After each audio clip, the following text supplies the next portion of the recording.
তীব্র দাবদাহে অতিষ্ঠ জনজীবন, সর্বত্র যেন হাঁসফাঁস অবস্থা।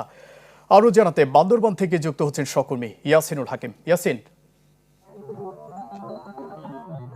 কয়েকদিন ধরে বান্দরবানে বিভিন্ন জনজীবন আছে কারণ হয়ে দাঁড়িয়ে আমরা দেখেছি বিভিন্ন জায়গাগুলোতে মানুষের এই প্রচন্ড গরমের কারণে বিভিন্ন পথে ঘাটে বিভিন্ন জায়গায় শরবত বিক্রি করা হচ্ছে, সেখানে শরবত কাটছে, পাশাপাশি ঘর থেকে অনেকে বেরও হচ্ছে। আবার যারা এখানে খাওয়া মানুষ এসেছে তারাও করেছে অনেক বিপাকে।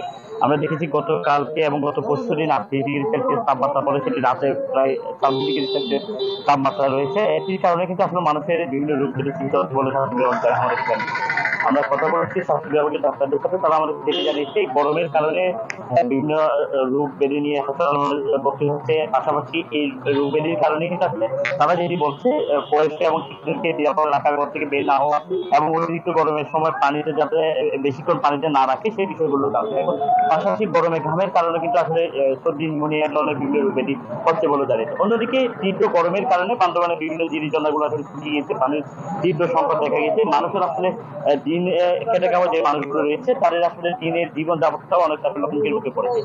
পাশাপাশি সবার পক্ষ থেকে বিভিন্ন জায়গাগুলোতে নিরাপদে মানুষকে থাকার জন্য মাইকিং করা হয়েছে এবং সব মিলিয়ে তীব্র গরমে মানুষের জীবন আসলে অনেকটা হয়ে পড়েছে। ইয়াসিন, ধন্যবাদ আপনাকে। দর্শক, তীব্র দাবদাহে অতিষ্ঠ জনজীবন, সে খবর জানাতে বান্দরবান থেকে যুক্ত হয়েছিলেন সহকর্মী ইয়াসিনুল হাকিম।